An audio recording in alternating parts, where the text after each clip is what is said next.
Hello my dear student, आज हम लोग फिर से एक बार मिल रहे हैं लेक्चर नंबर 3 में learn with professor Amol Patil इस बैच पे। मैं प्रोफेसर अमोल पाटिल आप सबका आज के इस लेक्चर में स्वागत करता हूं। बच्चा लोग ये संघर्ष बैच का तीसरा क्लास है और ये तीसरे क्लास में हम लोग सीखने वाले हैं स्केलर प्रोडक्ट। बच्चा लोग देखो, ये स्केलर प्रोडक्ट क्या होता है उसके बारे में आज के क्लास में हम लोग को सीखना। एकदम सिंपल टाइप का प्रोडक्ट है और उसके बारे में हम लोग सीखेंगे। स्केलर्स एंड वेक्टर्स का ये तीसरा क्लास है और इस तीसरे क्लास में हम लोग आज सीखेंगे स्केलर प्रोडक्ट। चलो, तो लास्ट के 2 सेशन किसी ने भी देखे नहीं होंगे, संघर्ष बैच का 1 नंबर का सेशन और 2 नंबर का सेशन। तो पहले वो सेशन देखो ताकि आपको पता चलेगा कि हम लोग एक्चुअल में क्या पढ़ रहे हैं।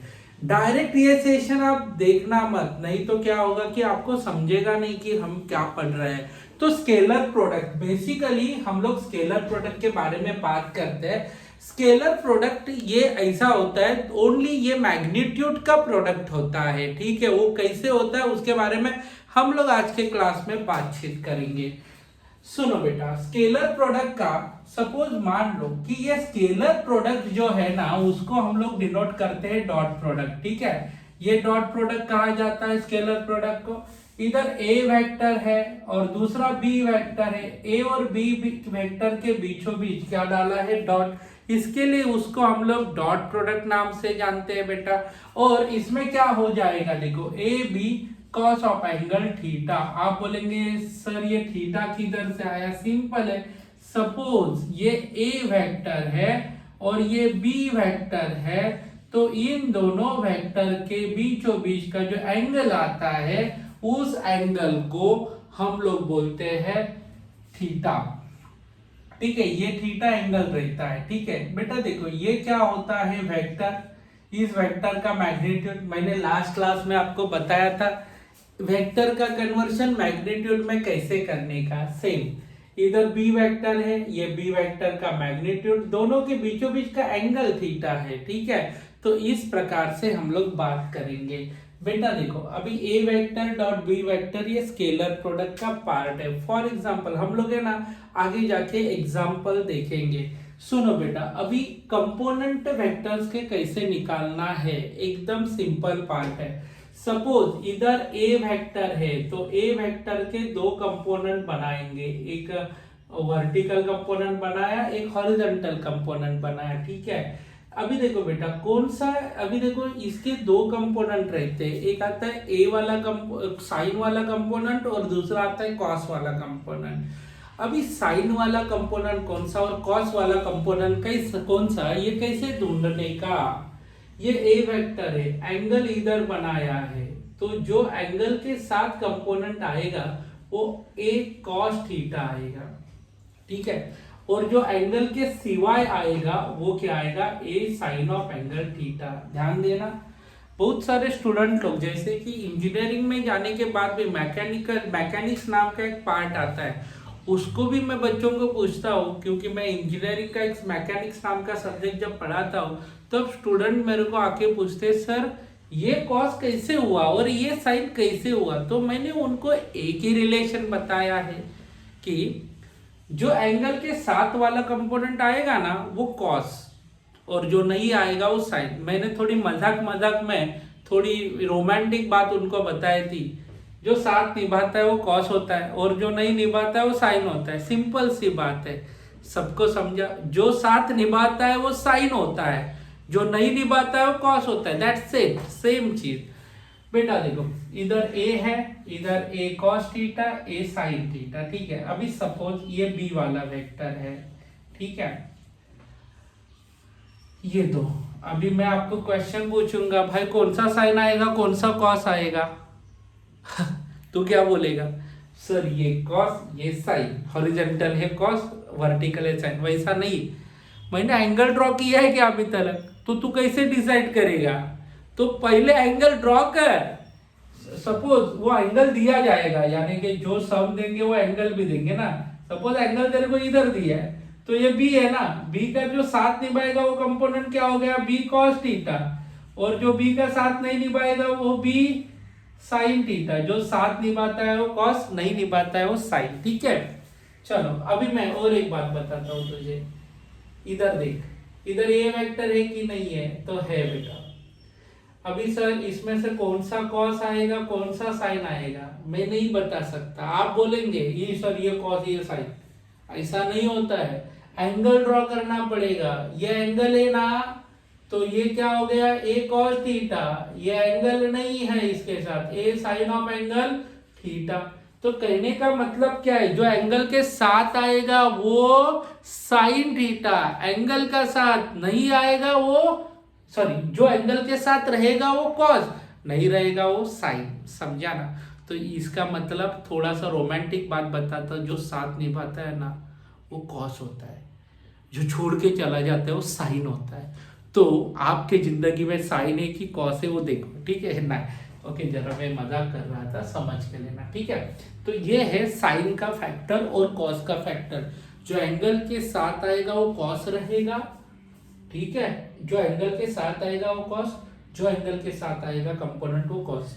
ऑलवेज दो कंपोनेंट निकलते कोई भी वेक्टर के, एक साइन वाला रहता है, कॉस वाला। जो साथ निभाता है वो कॉस, नहीं निभाता है वो साइन। ठीक है, चलो अभी थोड़ा सा हम लोग आगे बढ़ेंगे और कुछ इंपॉर्टेंट कॉन्सेप्ट सुनेंगे। ओके, अभी बहुत सारे स्टूडेंट लोग मेरे को पूछते हैं सर इधर कॉस ही क्यों लिया, साइन क्यों नहीं लिया वेक्टर प्रोडक्ट में। उसका आंसर अभी मैं आपको देने वाला हूँ, ठीक है?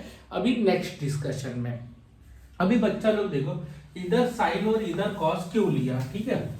अभी बच्चा लोग देखो, जैसे कि थोड़ा कॉन्सेप्ट का पार्ट है इसमें, मैं क्या बताता हूँ। देखो बच्चा लोग, कॉस ऑलवेज साथ निभाता है। मैंने स्टार्टिंग में ही आपको बताया कॉस ऑलवेज क्या निभाता है, साथ निभाता है, बाकी कुछ नहीं। ठीक है, देखो इधर ए वेक्टर तूने लिख दिया, इधर तूने लिख दिया बी वेक्टर, तो तेरे पास टोटल कितने वेक्टर हो गए, दो। दोनों में एंगल कितना है बेटा, तो थीटा है। तो ए वेक्टर के हम लोग बनाएंगे दो कंपोनेंट। चलो तो दो कंपोनेंट कैसे बनाएंगे, देखो अभी वेक्टर है तो कंपोनेंट बनाना ही पड़ेगा, ठीक है? मैंने क्या बोला, वेक्टर है तो कंपोनेंट बनाना है। मेरा मेन मकसद क्या, अभी मैं क्या आपको बताना चाहता हूं, देखो इधर कॉस आया कैसे, क्यों आया कॉस, साइन क्यों आया नहीं। ओके, तो उसका रीजन बता रहा हूं। ए वेक्टर है ना बेटा, ए वेक्टर के दो कंपोनेंट बनेंगे, एक ऊपर जाने वाला बनेगा, एक नीचे जाने वाला बनेगा, ठीक है? तो ए का ये वाला कंपोनेंट क्या होगा बोलो। मैंने आपको एक ही बात बताया है, कोई भी वेक्टर के कितने कंपोनेंट हो सकते हैं, दो, तीन भी हो सकते हैं। ओके, मगर इधर कितने कंपोनेंट है, दो कंपोनेंट हम लोग को बनाना है। ए वेक्टर 2D में दो ही बनेंगे, इधर क्या होता है ए वेक्टर, इधर एक कंपोनेंट, इधर एक कंपोनेंट। तो जो एंगल का साथ निभाता है उसको ए कॉस ऑफ एंगल थीटा, और जो नहीं निभाता है ए साइन ऑफ एंगल थीटा। कितने कंपोनेंट बने ए के, बोलो बेटा? ए के दो कंपोनेंट, ए कॉस थीटा, ए साइन थीटा, ठीक है बेटा? बी के कितने कंपोनेंट बनेंगे ये समझाना बेटा, एकदम सिंपल सी पार्ट है। इधर ए वेक्टर है, ए वेक्टर के फिर हम लोग के पास दो कंपोनेंट बनेंगे। कौन से दो कंपोनेंट बनेंगे बोलो? इधर सॉरी बी वेक्टर के दो कंपोनेंट, एक जाएगा इधर बी वाला कंपोनेंट, एक जाएगा इधर। जो बी वेक्टर के मैंने दो कंपोनेंट बना दिए, देखो बेटा टेंशन मत लेना, बी वेक्टर के दो कंपोनेंट बना दिए। एक बनेगा बी कॉस थीटा, ओके, और एक बनेगा बी साइन थीटा। सर इसको कॉस क्यों लिखा है, देखो ना जो कंपोनेंट एंगल के साथ रहेगा वो कॉस, जो नहीं रहेगा वो साइन। ए वेक्टर में भी सेम, जो एंगल के साथ रहेगा वो कॉस, नहीं रहेगा वो साइन। दैट्स इट ना। चलो अभी मैं क्या बताता हूं, देखो अभी आएगा एकदम मजा। मैंने आपको स्टार्टिंग में ही बोला था है, जो साथ निभाता है वो कौन होता है, कॉस थीटा, ठीक है? अभी देखो बी का साथ कौन निभा रहा है, बी का साथ कौन निभा रहा है, ए कॉस थीटा, और ए का साथ कौन निभा रहा है, बी कॉस थीटा। तो इधर क्या लिखेंगे ए, ठीक है, और इधर हम लोग लिखेंगे component of A in a direction of B vector, in direction of B vector. तो क्या लिखेंगे, A vector into B vector, A vector का कौन सा component, sorry component of B in direction of A लिखेंगे, ठीक है। Component of B in direction of A कौन सा जा रहा है बोलो, बी कॉस थीटा, यानी कि वो साथ निभाता है। तो क्या लिखेंगे, A B cos of angle theta A vector dot B vector, A vector dot B vector. That's it now बेटा, एकदम सिंपल सी पॉइंट है। A vector dot B vector A B cos of angle theta, ठीक है, ये हम लोग ने लिख दिया।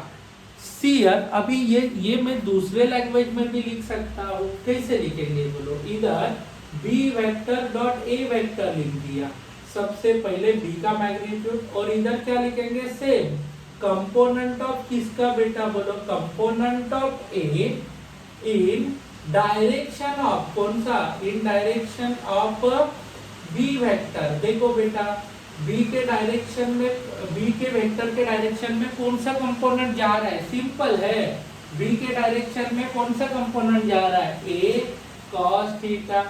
तो बच्चा लोग इधर क्या लिखा, B A cos of angle theta, तो इधर बी वेक्टर है डॉट क्या लिखा है, A vector, B vector dot A vector. इस प्रकार से हम लोग ने दोनों के भी वैल्यू लिखे हैं, A vector dot B vector A B cos of angle theta, B vector dot A vector A B A cos of angle theta. तो आपको समझ में आया होगा कॉस क्यों लिया है, बिकॉज बी का साथ कौन निभा रहा है, ए कॉस थीटा, बी का साथ कौन निभा रहा है, ए कॉस थीटा, इसके लिए कॉस थीटा, ओके।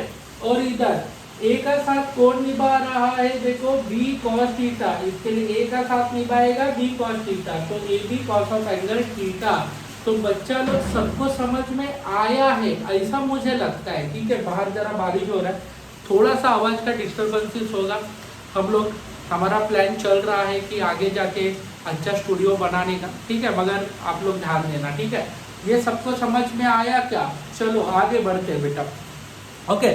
अभी मैं आपको क्या बताऊंगा, देखो ये दोनों के एंगल के बारे में बात करेंगे, दो वेक्टर्स रहेंगे, दोनों के बीचों बीच जो एंगल रहेगा ना, उसके बारे में हम लोग डिस्कशन का पार्ट लेते हैं।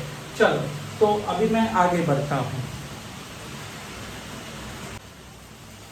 अभी हम लोग एंगल बिटवीन टू वेक्टर्स देखेंगे। सपोज मान लो एंगल जो रहेगा P वेक्टर और Q वेक्टर, इनमें जो एंगल रहेगा थीटा इज इक्वल टू 0। इधर सपोज P वेक्टर और Q वेक्टर, इन दोनों में एंगल रहेगा 90, और इधर P वेक्टर और Q वेक्टर, इन दोनों में रहने वाला एंगल है 180 degree, theta is equal to 180 degree, ठीक है। तो बच्चा लोग देखो, अभी हम लोग क्या करेंगे, P vector dot Q vector, P vector dot Q vector, इधर P Q cos of angle 0, तो कॉस 0 कितना होता है बोलो 1, कॉस 90 कितना 0, कॉस 180 माइनस 1, ठीक है।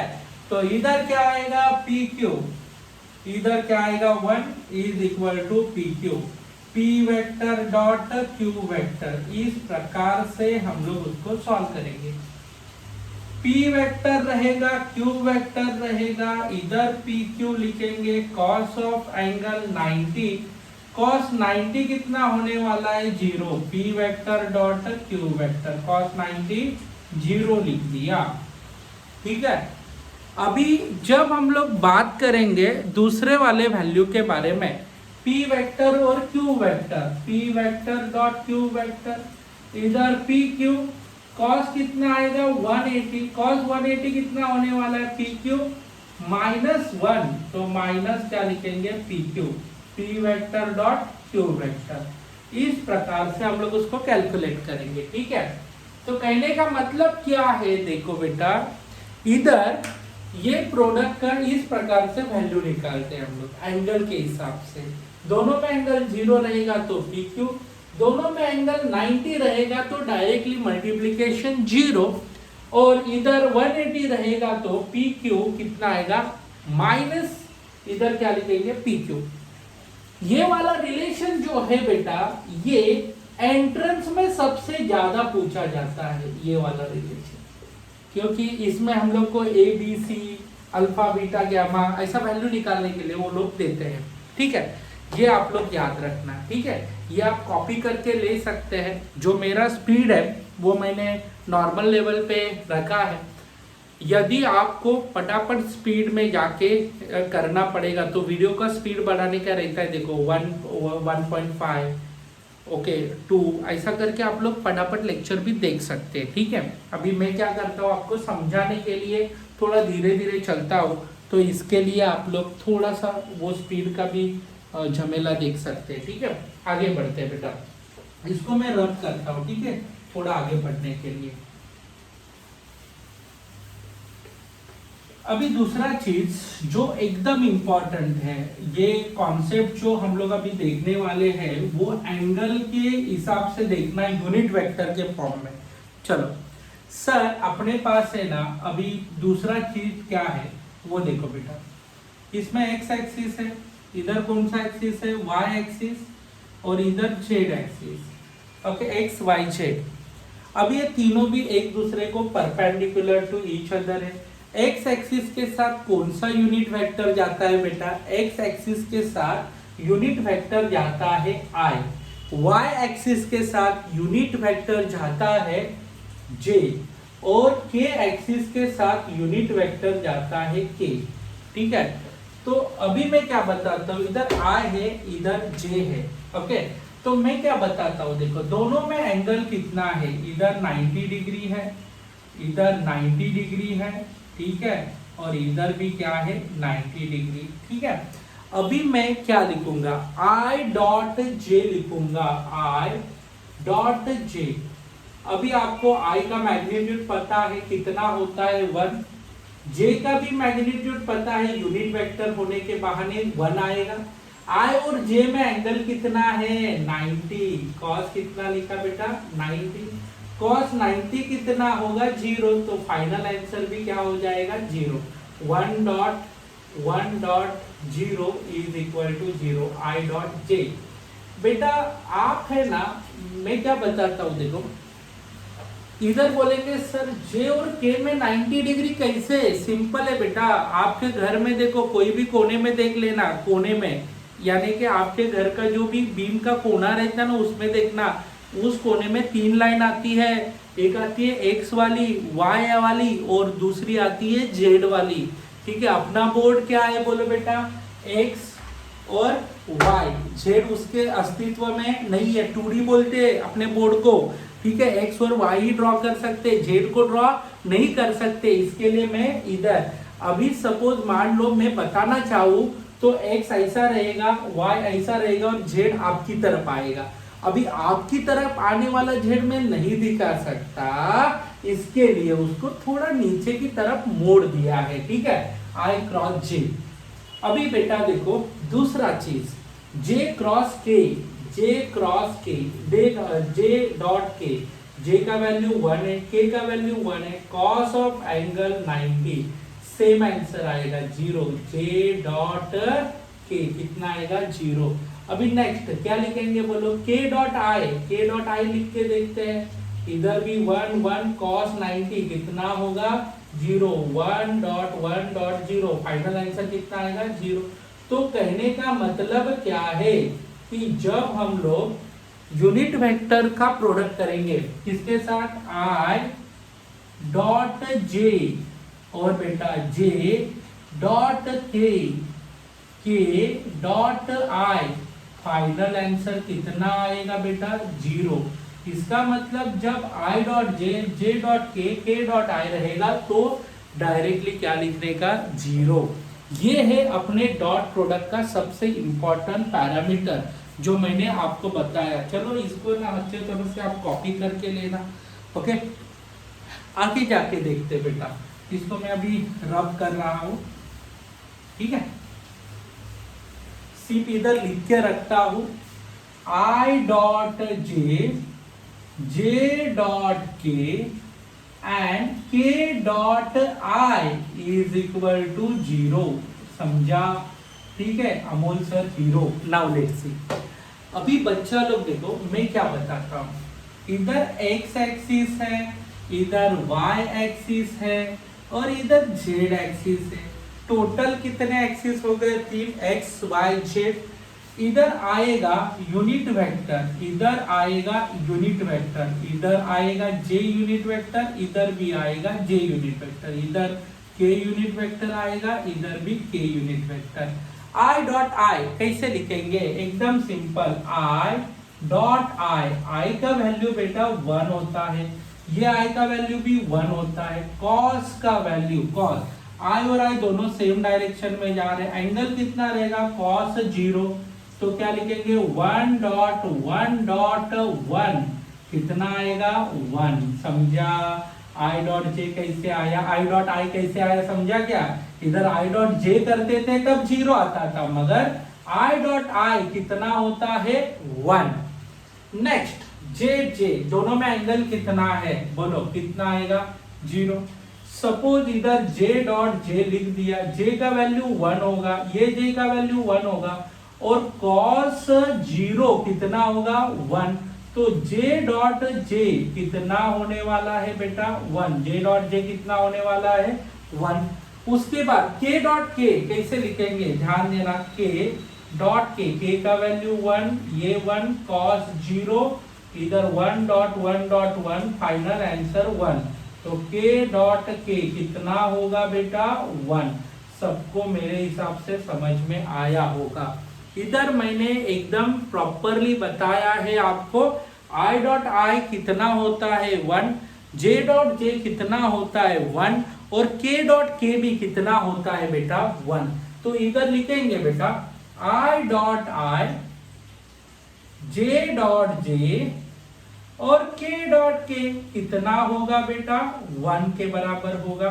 सबको समझ में आया? चलो, तो ये सब समझ में आया होगा। अपने पास दो रिलेशन है। पहला वाला रिलेशन जब दोनों सेम रहेंगे, i dot i, j dot j, k dot k कितना आएगा बेटा? 1। उसके बाद i dot j, j dot k, k dot i लिखेंगे तो कितना होगा? 0।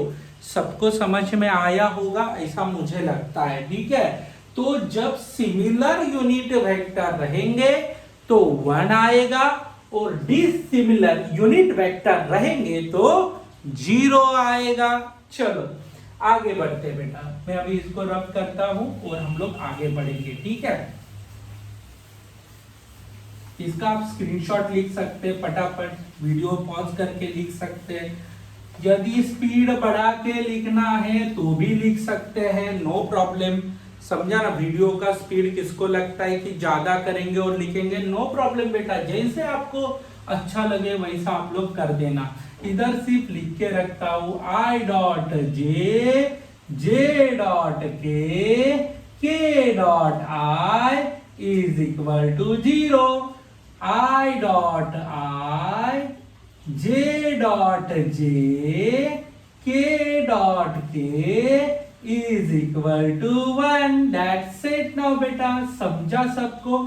इधर आया i का और इधर आया j का। चलो बेटा, ये लिखा i dot j, j dot k dot i is equal to 0 और इधर आएगा 1। चलो नेक्स्ट, अभी एकदम इंपॉर्टेंट प्रॉपर्टी है, ठीक है। सपोज इधर p वेक्टर दे दिया, p वेक्टर का अभी देखो कल के ही क्लास में सीखा था, px i, ये है मैग्नीट्यूड, ये है डायरेक्शन। इधर क्या आएगा? py, इधर लिखेंगे j, ये है मैग्नीट्यूड, ये है डायरेक्शन।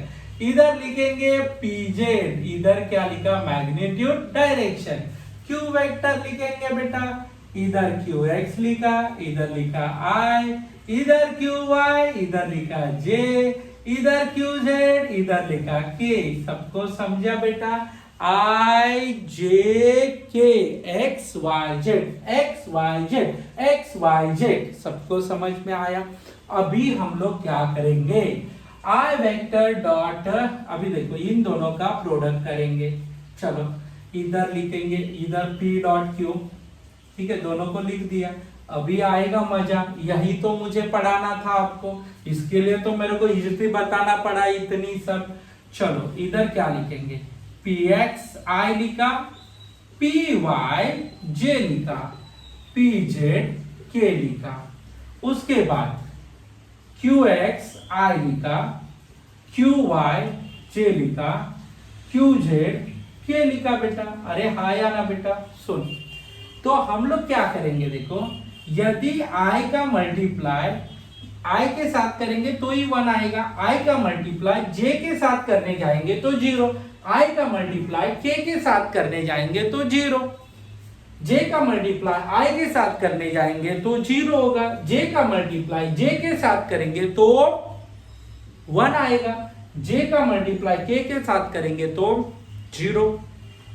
तो कहने का मतलब क्या है, अपने को पता है आई वाला, जे वाला और के वाला जब भिड़ता है तो आंसर 1 आता है। ठीक है, जब आई जे वाले के साथ जे के वाले के साथ जब भिड़ता है तो आंसर कितना आता है, 0। ये तो आपको पता है। तो मैं क्या करूंगा, देखो इधर पी एक्स है, इधर क्यू एक्स है, तो भिड़ा देंगे आई वालों को इकट्ठा, P x Q x I dot I, बाकी तो सब 0 होने वाले हैं। जे को भिड़ा देंगे किसके साथ बोलो, ओके, क्यू वाई के साथ, बिकॉज समझा, मैं पूरा नहीं कर रहा हूं, जो इंपॉर्टेंट है वही बता रहा हूं। ओके, ये पी जेड, इधर क्यू जेड, इधर के है, बाकी सब जो भी भिड़ेगा ना वो 0 आएगा।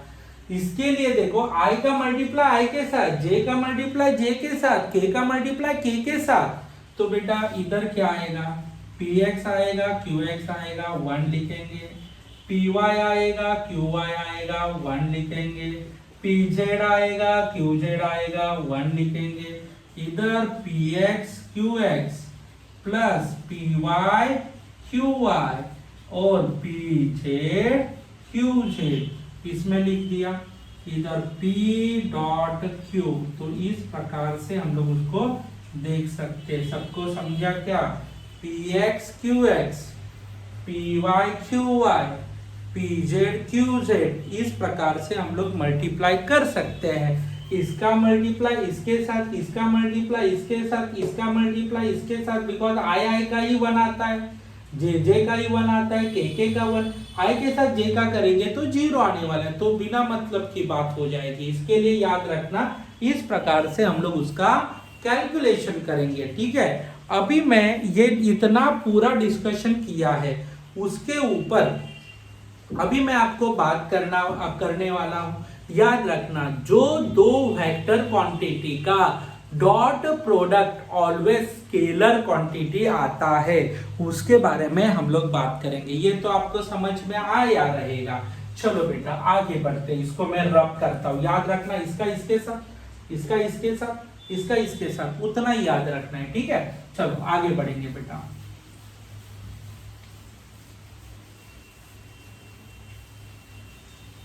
चलो एकदम इंपॉर्टेंट पॉइंट है, समझ के लेना। Okay, 2 vectors quantity dot product always scalar quantity आएगा, स्केलर क्वांटिटी आएगा। Okay, always 2 vector product dot product always scalar quantity. ठीक है सर, एग्जांपल बताओ। सिंपल है बेटा, यू नो दैट फोर्थ कौन सा क्वांटिटी है बोलो, वेक्टर क्वांटिटी। वेलोसिटी कौन सा क्वांटिटी है बोलो, सर वेक्टर क्वांटिटी है। उससे आने वाला पावर ये कौन सा क्वांटिटी है, स्केलर क्वांटिटी। सबको समझा, ये वेक्टर दोनों का डॉट प्रोडक्ट आ गया, समझा ना, scalar. P is equal to F vector dot V vector. सबको समझा होगा, समझा कि नहीं समझा। दो वेक्टर का dot product always scalar quantity रहता है। सर और एक एग्जांपल बताओ, सिंपल। वर्क कौन सा क्वांटिटी है, बोलो स्केलर, मगर वो बनता है कैसे बनता है, बोलो फोर्स इनटू डिस्प्लेसमेंट। अभी मुझे आप बता सकते हैं फोर्स कौन सा क्वांटिटी वेक्टर, डिस्प्लेसमेंट कौन सा क्वांटिटी वेक्टर। तो बच्चा लोग work is equal to force into displacement. ये हो गया, समझ में आया। ये फोर्स और वेलोसिटी कौन से क्वांटिटी है, वेक्टर, डॉट किया कौन सा आया, स्केलर।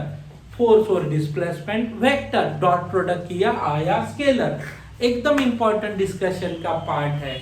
तो बेटा अभी हम लोग बहुत सारे एंट्रेंस के क्वेश्चन सॉल्व करेंगे। जो मैंने आपको पार्ट पढ़ाया है उसी के ऊपर के कुछ एंट्रेंस के क्वेश्चन सॉल्व करते हैं। चलो आगे बढ़ेंगे बेटा, आ जाओ।